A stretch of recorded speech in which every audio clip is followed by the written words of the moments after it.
Welcome to Too Much for Brunch, where we have conversations that start over brunch but go deeper than expected.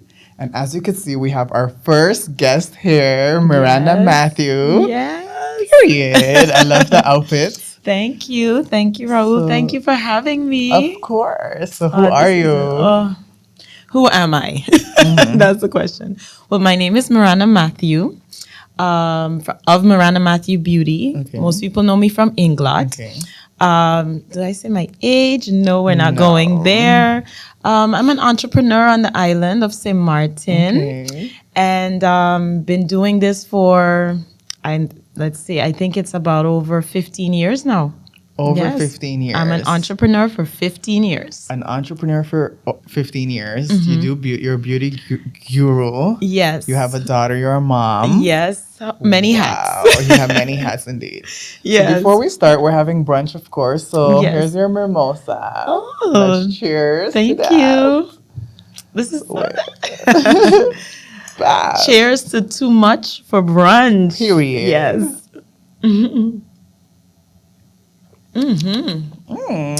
Rahul, we gotta stay focused. You got us brunching This and is mimosaing. quality. This is quality. But don't worry, when you say too much, we're gonna say this is too, Too much for brunch. Okay.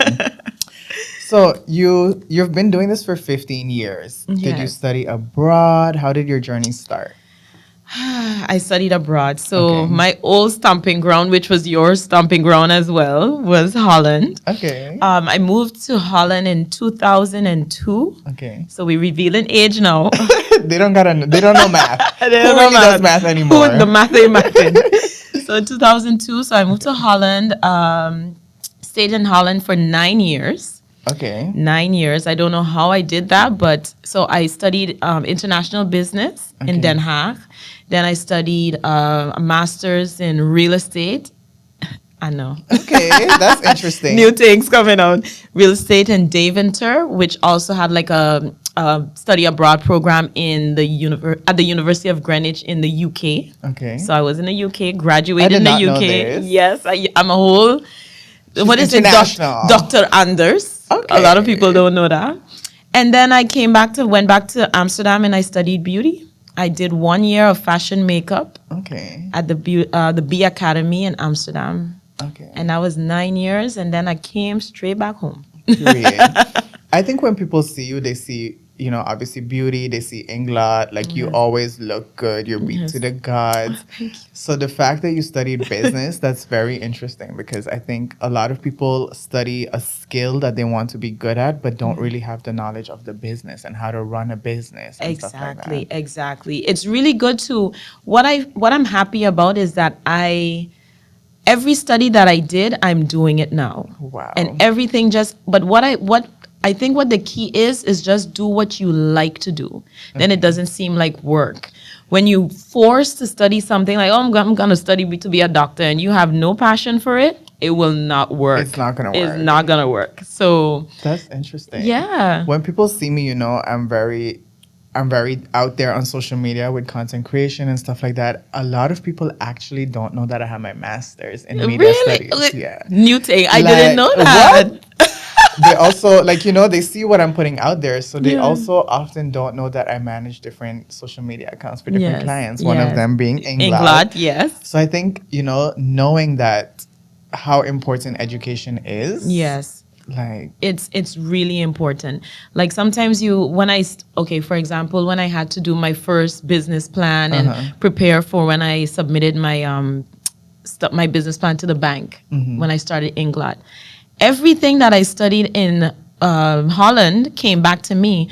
Everything when I had to put the marketing plan together, the business plan, the financial plan, I was like, but I did this already. Okay, So wow. it was useful. It all comes together. that's yes, good. yes. To me, I've always been, what's meant for you will be for you, or what Yes. you can do, because not everyone could afford to go to Holland. Exactly. But I'm also very big on we got to go to Holland and we got to study, and that is Yes. valuable. I'm not Yes. going to put that down where, sometimes I'm like, okay, let me not say that, yeah, I studied, I did this, because I don't want anyone to feel like I think I'm above them. Right. But the truth is, we did study this. We put in the work. Yeah, yes. So. And everyone has their purpose. Everyone has their purpose. Everybody knows me. Everyone has their God-given purpose and what they're supposed to, what they were born to do. So I think once you're obedient to that, everything will always come to fruition, for sure. Yes. So now you moved back home like 15 years ago. When was it part of the plan, or? I did, I always say you guys are a bit more privileged than we were back then because we hardly had internet. Right. We were still printing maps to find places in Holland where we had to get directions. We were printing there. So I always say you guys were a bit more fortunate because you were born in an era where you could have researched what you wanted to study. Right. And like when I decided to study and go to Holland, I wanted to go to the US, but it's still expensive. It was expensive, still expensive. And I felt like Holland was just, a door that was available. Right. In terms of affordability. And I had no idea what I was going to Holland to do. I just was like, okay, business. I grew up in business. My family is a business family. And I was like, okay, this is natural. This makes sense. And it makes sense. And then I stayed there and I just started to just look at what I like.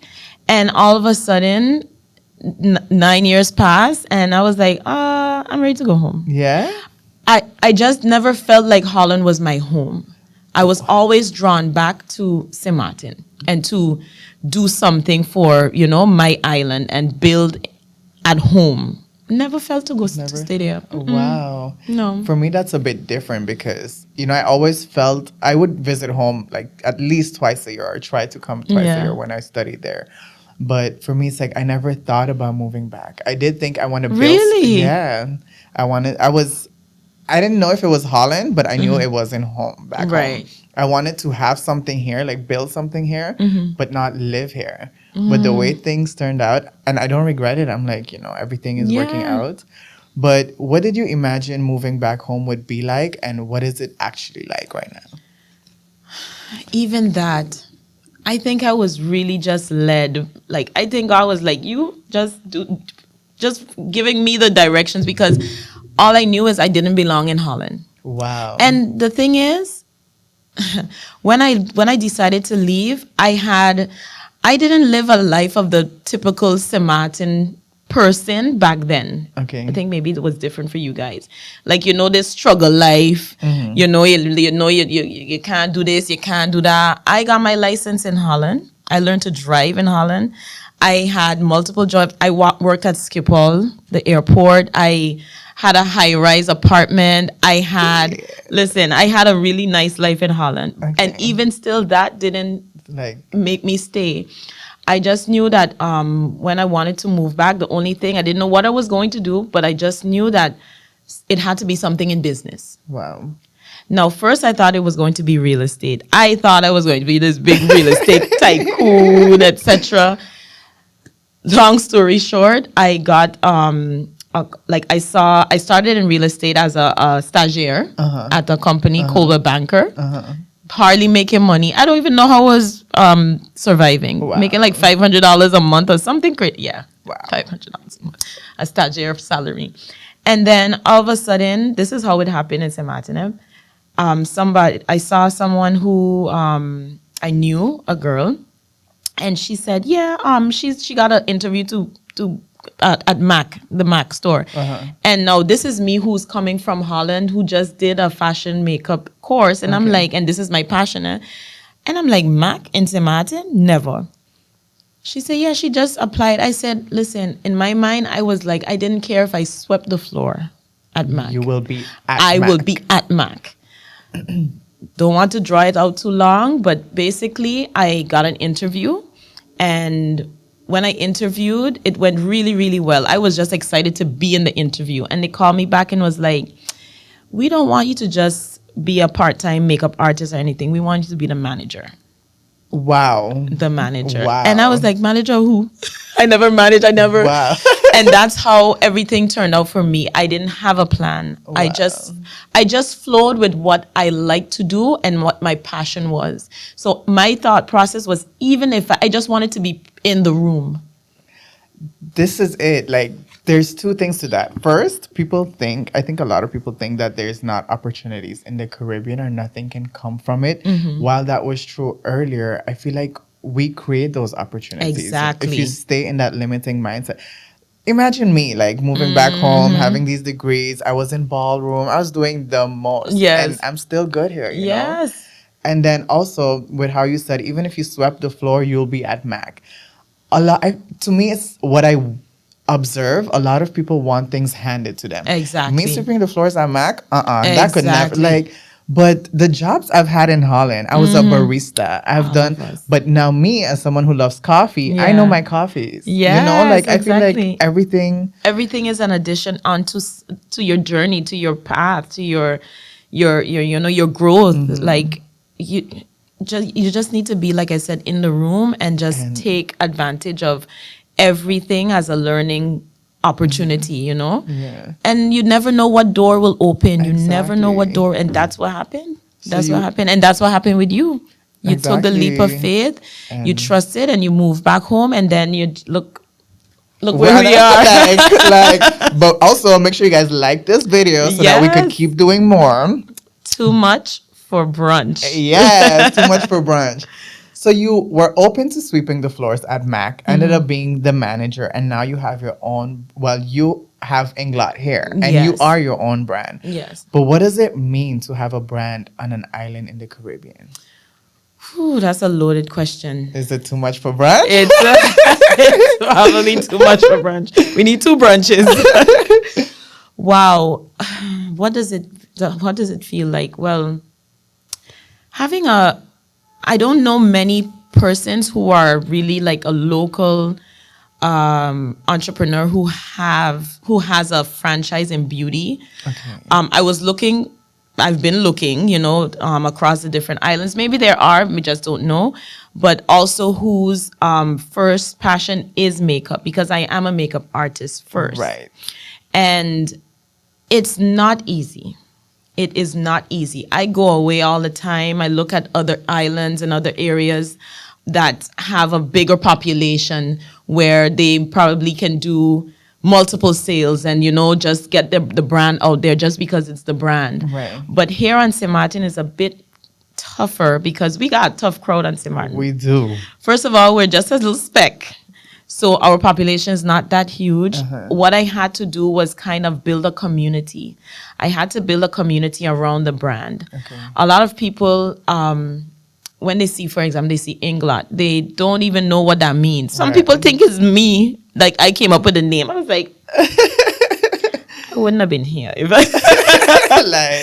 I was. But so a lot of people, I had to really create a community around the brand, around the products. And kind of that's how people gravitated to it. Okay. So I always say if I was somewhere else, I probably would have been, because I could sell water to a well. Listen, you could sell. But I really enjoy having this this franchise and having it here in Saint-Martin, because it taught me how to be very resilient. So in the case where I know most likely it's coming, where I do branch off, it will be a piece of cake. Period. But do you have any tips for, someone who's open to or looking to do this and trying to build a community? Like, how did you build a community? Wow. Well, it's, it has a lot to do with just being yourself. Okay. Just being yourself. And because I always tell my clients, I don't try to sell you something. I just believe in what I do. Ooh. I never try to, it's not about, I just really believe in the art form of what I do, the beauty industry, and I believe in the product I'm selling. So people trust that. Mm-hmm. So they see me, first of all, they're like, okay, well, she's a woman, she has integrity. She's a woman of work. I could trust what she said because of how I'm bringing it across. I'm not coming across as a salesperson. No. I just really believe in what I do. Yeah. Okay. And I think, similar in my field with a lot of times we're doing something. Since we brunch it. We are brunching. A lot of times we're doing something new. We're doing something that we've seen on TikTok, on Instagram, but it's not really here. Like for me, also like inspiration. People ask me, where do I get my inspiration from? And honestly, sometimes I feel like I have no inspiration. Right. Because what is there really to look around? We have the beach, we have all of that, but sometimes you need, more. So what I like to think when I'm in doubt of what I'm doing is, it's not that I don't know what I'm doing or it doesn't make sense. It's just others will understand it eventually. Like we're doing it first. They'll catch on later. Because I've been creating content since I was a little kid. I was on YouTube. I was just doing whatever for fun. What you liked. What I liked. And now it's a thing where people are like, content creators and influencers. And I'm like, back then, people would tease me like, what are you doing? What do you think you are? Blah, blah, blah. But now look, everyone's...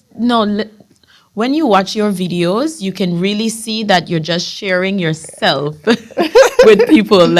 And people that's what people want now. They want a part of you. Right. They just want to experience. Sometimes I feel like, kind of living vicariously too, through you. But they just want to experience what you're experiencing. And because you do it not for the money, or you just do it because you enjoy, you're living your life. Exactly. And I'm documenting it. And you're documenting it. And I think a lot of the most successful content creators, that's how they started, and that's how they have longevity as well. Exactly. It's about building community. Building community is like, people just look at you. I follow different people. I don't watch TV. I watch vlogs. And it's just because I just look at them. They're in their natural form, and they're humble. And then you just start to trust what they're selling, even if they're selling you something now. But you're like, but I trust what she said because I don't feel like she will lie to me. Right? That's what you do as well. Exactly. That's what you do as well. I don't feel like you ever would even, if somebody gives you a product, if you don't like the product, I'm not posting it. Sorry, I will. And some do. Some just... You're not sorry. No. Exactly. I've had experiences where, mostly it was a service where someone's like, come, let's do this. And then it would not meet my expectation. Like, you're not going to go there. And then when you go there, you're like, what? This is what he's recommending? I'm never taking his opinion. Exactly. And Saint-Martin small. Saint-Martin is small. Yeah. But that's also my thing. For me, it's not limited to the island. Like, True. I'm trying to, that's why we're doing too much for brunch. We're what they say? Clock it. Oh, that's a whole episode, because we need to talk about lingo. The lingos they are using now. Because clock it is actually from the LGBTQ plus community. Oh. And they're doing it wrong, because it's not this, it's this. And also, it's funny because a lot of homophobic people are using it. They're like, clock it. And in the wrong... You want me to tell you what clock it actually is? I think I saw a video of Duran something. I think so, yeah. Bernard, I don't remember his name. The gays are gonna come for me. But okay, so it's actually, if I'm not mistaken, from the ballroom community. Okay. Because when a transgender person presents themselves, so let's say a trans woman, we would say femme queen. She presents herself, but you can't tell she's trans. You can't clock her T. Like, you can't clock that she's trans. Right. So she's unclockable. Or when, I don't know, like, let's say they do something like, yes, clock it. Like, they peeped it or something. But now it's taking a whole different meaning. A whole thing. Everything you just say is like you were talking Chinese to me. Like, so every time I see it, I'm like, oh my God. And it don't make sense. Yes. It's like, okay, what are we clocking? Right. Unless people I don't know. I think with the it's the age. I think a lot of things has to do with the age gaps as well. True. I think it has to do with the age gaps because, like you say, everything you just said, I'm like, most of the time when we have meetings, I'm like, who? But I also, where? Age gaps, but also I think it's the lack of education, but not in a negative way that you're not learning, but where do they learn this from? Where do they see this? It's social media. It's just social media. But look how wrong information can go Right. out so quick, like the Right. wrong way of using things. But we actually don't have much representation or Mm-hmm. as much as we should. But as I said, that it's That's too much a for whole- brunch. We're back to, you know. I want to know, like, how do you maintain your confidence? You mentioned Mm-hmm. a small market. How do you maintain your confidence in small markets? Like, yes, this will sell. Yes, this is what Oh, I'll wow. You know, it comes straight back to what we were saying. It's because if I use something and I really love it, I know it will work just because I have confidence in it. Okay. I think once you put that positivity towards something, there's no other way that it can go. do. Okay. You know, for example, even here on this podcast, you say you want to do a podcast, you're gonna do a podcast. People don't realize that fear is, I believe fear is a spirit by itself, and fear is what keeps you kept back Right. from moving forward, from doing anything. And if I say, okay, the confidence I need, the confidence that I have in anything I do is because I just know it's gonna work. Even with what recently happened with the fire and everything, I just I stood downstairs as the smoke was coming out of the doors, and I'm like, God got me. This is not, it's not like it. I didn't feel phased at all. And people were looking at me like, oh, people was waiting for the, oh God, the big dramatic. I could have felt it. I felt it, and I just got that peace in my heart from God. Like, no, this is not the end for me. And I just kept moving forward. The next day I wake up and I had that confidence knowing that it's going to work. Next day, it's going to work. Right. Something must happen. Right. Because I didn't give myself another option. Right. And in business, you can't you have to have the utmost faith to open a business. Now, you had the utmost faith to even launch the content yard. Right.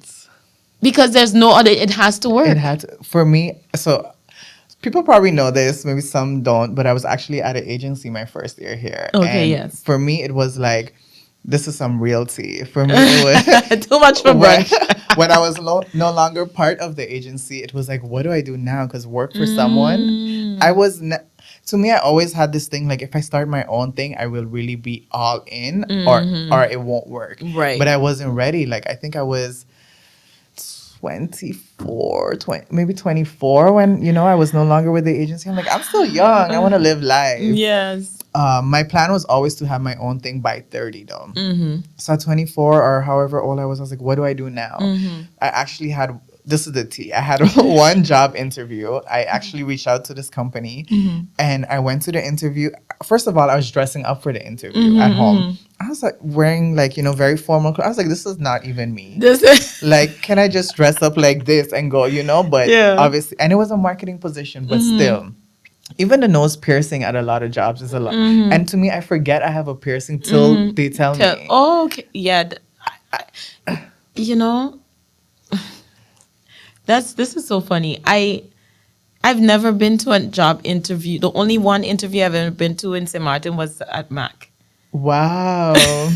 So I don't know what the expectation is in the island, like in Saint-Martin or any other island, or what the stigmas are with piercings and locks. I mean, I don't even know. So when you're saying this, I'm like, and then in my industry, you come as you are, because it's a creative, industry. So like a formal all of this office. So I went to the interview. We had the first phase of the interview, and then they were like, they'll call me back, they'll email me, whatever. And I think I was probably the only person who interviewed. I don't know. So I came back. I think a week passed. I didn't hear, but I was also like, I'm not gonna reach out for follow up because it's like, do I even want? I was very like, what my mom supported me because I kept thinking like, what happens? But my mom was like, you'll be fine. Yes. Don't do something you don't want to do. As mothers do. Right? And then the company called me, but at that time, our service was down. So I wasn't getting the calls. Oh. And then their partner was like, hey, you never like called back or answered any of our calls. I was like, I haven't gotten it. I showed my call list, and I didn't even care to ask, like, so did I get it? Did I not?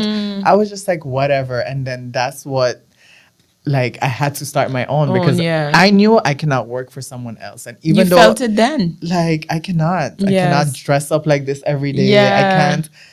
Yeah. Clock in to a Rahul clocking in with you. No. No, So I really think you just have to, know like that it will work out. Yes, and you didn't have fear.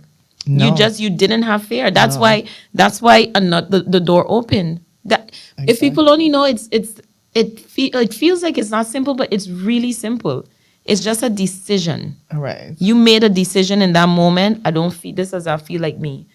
I dressing up and you shut it down and immediately the door opened up. Exactly. My first client's daughter called me like, hey, we really need help with social media. Can you help my dad out? And I'm like, girl, listen, I don't know what I'm doing right now. Yeah. She's like, take a month and then get back to me. I was like, you know what? Okay, let's do it. Because even if it's some side hustle, but now At it's least what something. I do. Yes, and now it's what you do bit by bit.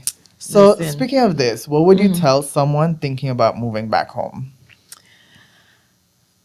Oh, wow. Back in the day, I would say have a plan. I didn't have a plan. Neither did I. So maybe that's a key. Like you just have to go with your passion, go with your gut, go with your instinct. As I would say, go with the Holy Spirit. If you're God fearing, pray about it. Most of the time, I always say, and I said this last night, your purpose is always what you do really, really well as second nature, just as breathing. That's your purpose. People don't realize that. It's also something you would do for free. Right. You would do what you're doing for free. Yeah.